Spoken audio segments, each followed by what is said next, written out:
Hello everyone. ఇంతకుముందు మనం previous సెషన్‌లో హాఫ్ పేజ్ ఎస్‌ఈఓ ఇంట్రడక్షన్ చూసాము. అండ్ మనం హాఫ్ పేజ్ ఎస్‌ఈఓ స్టార్ట్ చేసే ముందు ఈ ఎస్‌ఈఓలో ఉండేటువంటి మెయిన్ టెర్మినాలజీస్ ఏంటి అనేది మనం ఒకసారి చూద్దాం. ఇవి చాలా ఇంపార్టెంట్. వీటిని మనం మల్టిపుల్ టైమ్స్ యూజ్ చేస్తాం.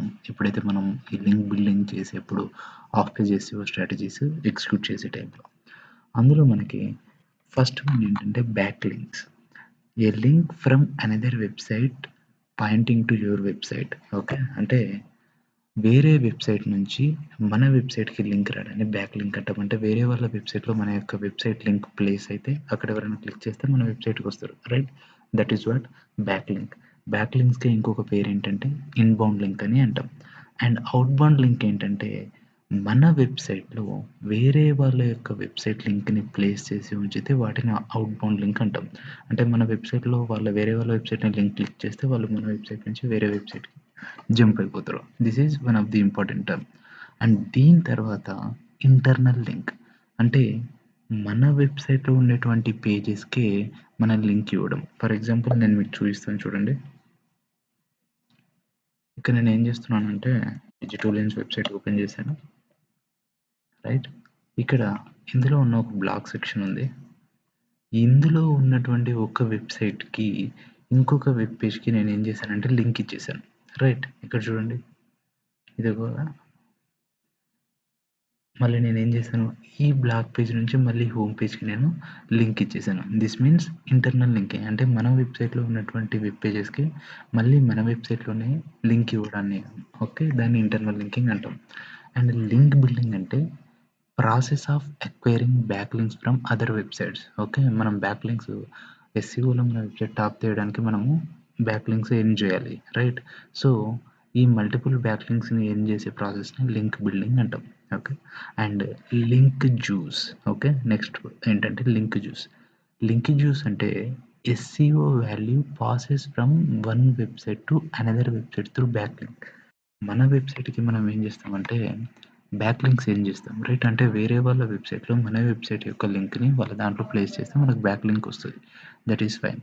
బట్ కాకపోతే వాళ్ళకు ఉండేటువంటి ఎస్‌ఈఓ వాల్యూ బెటర్ ఉంటే అది మన వెబ్‌సైట్‌కి గూడా ఫాలో అవుతే, మన వెబ్‌సైట్‌కి గూడా హెల్ప్ అయితే, ఆ ఎస్‌ఈఓ స్కోర్ మన వెబ్‌సైట్‌కి కూడా యాడ్ అవుతే దాన్నేమంటామంటే లింక్ జ్యూస్ అని అంటాం. Okay. And next important term ఏంటంటే domain authority. Domain authority. Domain authority అనేది గూగుల్ ర్యాంకింగ్ ఫ్యాక్టర్ కాదు. ఇది మోజ్ వాళ్ళు డెవలప్ చేశారు. దీని యొక్క రేంజెస్ ఏంటంటే 1-100 ఉంటుంది.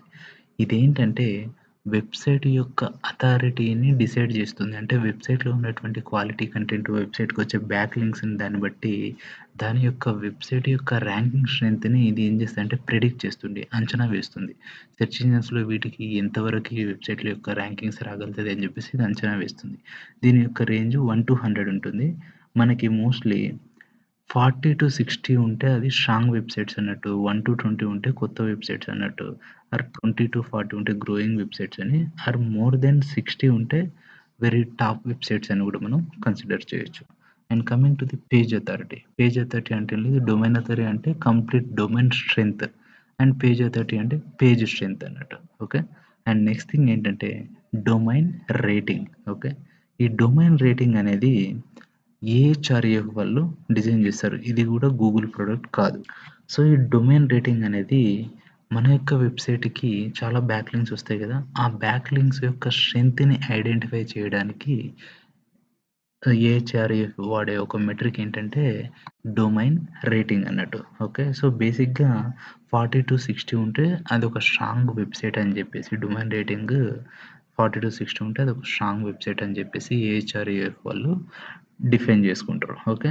సో, మనకి డొమైన్ రేటింగ్ ఇంక్రీజ్ అవ్వాలన్నా, డొమైన్ అథారిటీ ఇంక్రీజ్ అవ్వాలన్నా, పేజ్ అథారిటీ ఇంక్రీజ్ అన్నా ఏం చేయాలి? మనకి హై క్వాలిటీ బ్యాక్ లింక్స్ రావాలి. అండ్ తర్వాత డిఫరెంట్ వెబ్‌సైట్స్ నుంచి మనకి మల్టిపుల్ బ్యాక్ లింక్స్ రావాలి అన్నట్టు. వా ఎవరైతే మనకు బ్యాక్ లింక్స్ ఇస్తారో అంటే వేరే వెబ్‌సైట్స్ ఎవరైతే ఉంటారో వాళ్ళ యొక్క డొమైన్ అథారిటీ గూడా బెటర్ ఉంటే మనకొచ్చే బ్యాక్ లింక్స్ అనేవి చాలా బెటర్ ఉన్నట్టు.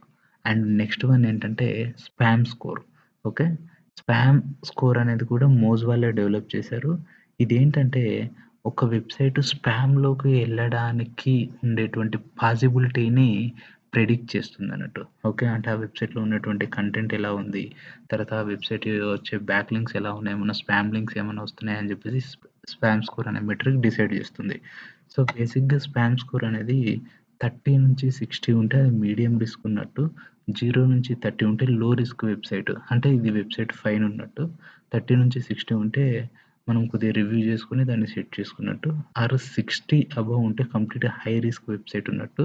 సో, ఆ వెబ్‌సైట్స్‌ని కంప్లీట్‌గా మోజ్ గాని, గూగుల్ గాని బ్యాన్ చేస్తాయి అన్నట్టు ఈ స్పామ్ స్కోర్ అనే మెట్రిక్‌తో నుంచి మోజ్ వాళ్ళు డిసైడ్ అవుతారు. Okay. These are the important off page SEO metrics. వాటితో పాటు బ్యాక్ లింక్స్ క్వాలిటీ టర్మ్స్ ఏందంటే మనకి do follow links, no follow links, sponsored links, UGC links అనేవి ఉంటాయన్నట్టు. అంటే మనకు బ్యాక్ లింక్స్ వస్తాయి. రైట్. సెర్చ్ ఇంజిన్స్‌లో వచ్చేటువంటి అన్ని back links by default do ఫాలోనే ఉంటాయి. ఓకే. డూ ఫాలో అంటే ఏంటంటే ఒక వెబ్‌సైట్ నుంచి మనకొక లింక్ వస్తే ఆ వెబ్‌సైట్ యొక్క ఎస్‌సిఓ వాల్యూ అనేది మనకు కూడా యాడ్ అవుతుంది. దాన్ని మనం డూ ఫాలో లింక్ అంటాం.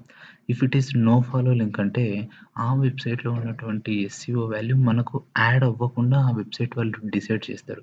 దాన్ని మనం నో ఫాలో లింక్ అని అంటాం. నో ఫాలో లింక్ అనేది ఏంటంటే ఆ వెబ్‌సైట్ వాళ్ళు మన యొక్క లింక్ మెన్షన్ చేసేప్పుడే బ్యాక్ ఎండ్ హెచ్‌టీఎంఎల్ కోడ్‌లో రిలేషన్ అనేది నో ఫాలో అని డిక్లేర్ చేస్తారు. దీని గురించి మనం వరీ అవ్వాల్సిన అవసరం లేదు. అండ్ స్పాన్సర్డ్ లింక్స్ అంటే మనం చూస్తాం. యాడ్ అని చెప్పేసి కొందరు మన యొక్క వెబ్‌సైట్ లింక్‌ని మెన్షన్ చేస్తారు కానీ, యాడ్ రూపంలో మెన్షన్ చేస్తారు. దీనివల్ల మనకి ఎటువంటి ఎస్‌సిఓ బెనిఫిట్ అనేది ఉండదు. అండ్ దాని తర్వాత next UGC link. User generated content link. ఎలా అంటే ఒక బ్లాగ్ దగ్గరికెళ్తారు, ఆర్ ఫోరమ్స్ దగ్గరికెళ్తారు. కమెంట్స్‌లో వాళ్ళేం చేస్తారంటే మన యొక్క వెబ్‌సైట్ లింక్‌ని మెన్షన్ చేస్తారు. కరెక్ట్. దానివల్ల మనకు బ్యాక్ లింక్ ఏం రాదు. సో, దానివల్ల మన యొక్క ఎస్‌సిఓ స్కోర్ అనేది ఇంప్రూవ్ అవ్వదు. కాక్ కాకపోతే యూజీసీ లింక్స్ వల్ల వెబ్‌సైట్ ట్రాఫిక్ అనేది ఇంక్రీజ్ అవుతుంది. సీటీఆర్ అనేది ఇంక్రీజ్ అవుతుంది. అండ్ నెక్స్ట్ టర్మ్ ఏంటంటే యాంకర్ టెక్స్ట్. యాంకర్ టెక్స్ట్ అంటే ఏం లేదు. మన యొక్క వెబ్‌సైట్‌కెళ్ళామా అక్కడ మన యొక్క లింక్‌ని డైరెక్ట్ ప్లేస్ చేసే కంటే కూడా బెస్ట్ డిజిటల్ మార్కెటింగ్ కోర్స్ అనేది ఒక టెక్స్ట్ పెట్టి దాని బ్యాక్ ఎండ్‌లో మన యొక్క వెబ్‌సైట్ నేమ్‌ని అటాచ్ చేస్తాం. దాన్ని యాంకర్ టెక్స్ట్ అంటాము. ఆర్ దీన్ని హైపర్ లింక్ అంటాము. మనం ఫ్యూచర్‌లో దీన్ని చాలా యూజ్ చేస్తాం అన్నట్టు. So, and of page related terms ఏంటంటే డొమైన్ అథారిటీ మీకు ఆల్రెడీ మనం డిస్కస్ చేసాము. పేజ్ అథారిటీ డిస్కస్ చేసాము. And trust flow and citation flow అనేవి ఈ 2 కూడా మెజెస్టిక్ అనే ఆహ్, సైట్ వాళ్ళు ఇది డిజైన్ చేసినటువంటిది. ట్రస్ట్ ఫ్లో అనే మెట్రిక్ అంటే ఏం లేదు. ఒక వెబ్‌సైట్ యొక్క క్వాలిటీ కంటెంట్ దాంట్లో ఉన్నటువంటి క్వాలిటీ బ్యాక్ లింక్స్‌ని ఇది ఐడెంటిఫై చేస్తుంది. ఓకే. జస్ట్ లైక్ మోజ్ ఏహెచ్ఆర్‌ఈఎఫ్ లాగానే మెజెస్టిక్ వాళ్ళు ట్రస్ట్ ఫ్లో అనే దాన్ని బిలీవ్ చేస్తారు. అండ్ సైటేషన్ ఫ్లో అంటే ఎన్ని నంబర్ ఆఫ్ బ్యాక్ లింక్స్ ఉన్నాయి మన వెబ్‌సైట్‌కి అనేది ఈ సైటేషన్ ఫ్లో అనే మెట్రిక్‌తో నుంచి మెజెస్టిక్ వాళ్ళు ఐడెంటిఫై చేస్తారన్నట్టు. Okay. These are not important terms but page authority, domain authority are important. అలాగే ఎస్‌సిఓ అనాలిసిస్‌లో మనం ఎక్కువగా మల్టిపుల్ టర్మ్స్ యూజ్ చేసే టర్మ్స్ ఏంటంటే కాంపిటీటర్ అనాలిసిస్. మనకెన్ని కీవర్డ్స్ ఉన్నాయి, మన యొక్క కాంపిటీటర్ వెబ్‌సైట్‌కి ఎన్ని కీవర్డ్స్ ఉన్నాయి, బ్యాక్ లింక్స్ ఎన్నున్నాయి అనేసి మనము ఐడెంటిఫై చేస్తాము. తర్వాత SCO audit proper on page ఎలా ఉంది, తర్వాత టెక్నికల్ ఎస్‌సిఓ ఎలా ఉంది, బ్యాక్ లింక్స్ ఎలా ఉన్నాయి, ఆఫ్ పేజ్ ఎలా ఉంది అని చెప్పేసి కంప్లీట్ వెబ్‌సైట్ యొక్క ఎస్‌సిఓ హెల్త్ చెక్ చేయడాన్ని మనం ఎస్‌సిఓ ఆడిట్ అంటాం. తర్వాత బ్రోకెన్ లింక్స్ మన వెబ్‌సైట్‌లో ఉన్నటువంటి పేజెస్ ఏవన్నా పని చేయట్లేదా?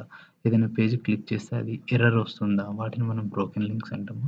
అలాగే రీడైరెక్ట్ 301 రీడైరెక్షన్ అండ్ 302 రీడైరెక్షన్ ఇది మీకు ఇప్పుడే అవసరం లేదు. ఇదేం లేదు. మన వెబ్‌సైట్‌లో ఉన్నటువంటి ఏదైనా ఒక లింక్‌ని క్లిక్ చేస్తే వేరే పేజ్‌కి మనం రీడైరెక్ట్ చేస్తాం. పర్మనెంట్‌గా రీడైరెక్ట్ చేస్తే దాన్ని 301 రీడైరెక్షన్ అంటాం. ఆర్ టెంపరరీగా రీడైరెక్ట్ చేస్తే దాన్ని 302 రీడైరెక్షన్ అని చెప్పేసి మనం సెర్చ్ ఇంజిన్స్‌కి జస్ట్ ఇన్ఫార్మ్ చేస్తాం అన్నట్టు. These are the SEO analysis terms. మనం మోస్ట్‌లీ యూజ్ చేసేది competitor analysis, SEO audit and broken links and redirect అనేది టెక్నికల్ ఎస్‌సిఓ కిందకెళ్ళిపోతుంది. వాటిని అంతగా పెద్దగా ఏం యూజ్ చేయమన్నట్టు. And important off page metrics ఏంటంటే రెఫరింగ్ డొమైన్. మన యొక్క వెబ్‌సైట్‌కి 100 బ్యాక్ లింక్స్ వచ్చాయి. ఎన్ని వెబ్‌సైట్స్ నుంచి మన యొక్క for example 100 back links from 100 domains నుంచి వచ్చాయనుకుందాం. అప్పుడు మనకు రెఫరింగ్ డొమైన్స్ ఎన్నైతాయి? 100. ఓకే. వాటిని మనం రెఫరింగ్ డొమైన్స్ అంటాం. బ్యాక్ లింక్ ప్రొఫైల్ అంటే మన యొక్క వెబ్‌సైట్‌కి complete collection of back links of our website. Number of links ఎలా ఉంది? క్వాలిటీ ఎలా ఉంది? Anchor text that means hyper links ఎలా ఉన్నాయని చెక్ చేసే ప్రాసెస్‌ని బ్యాక్ లింక్ ప్రొఫైల్ అంటాం. అండ్ లింక్ వెలాసిటీ అంటే ఇది కంప్లీట్‌గా ఎస్‌ఈఓ ర్యాంకింగ్స్‌ని డిసైడ్ చేస్తుంది. ఫర్ ఎగ్జాంపుల్ ఈరోజు మనకి 5 బ్యాక్ లింక్స్ వచ్చాయి. రేపు 500 బ్యాక్ లింక్స్ వచ్చాయి. అండ్ తర్వాత ఎల్లుండి మళ్ళీ మనకు ఒక 20 బ్యాక్ లింక్స్ ఉంటాయి. అంటే ఈ ప్రాసెస్ మొత్తం కంప్లీట్ అన్‌న్యాచురల్ ఉంది. అప్పుడు ఏం చేస్తదంటే సెర్చ్ ఇంజిన్ వాళ్ళ యొక్క సాఫ్ట్‌వేర్‌ని పంపించేసి కంప్లీట్ మన వెబ్‌సైట్ యాక్టివిటీని అన్‌న్యాచురల్ యాక్టివిటీని ఐడెంటిఫై చేస్తుంది. So, link velocity is very very important. It should be very natural.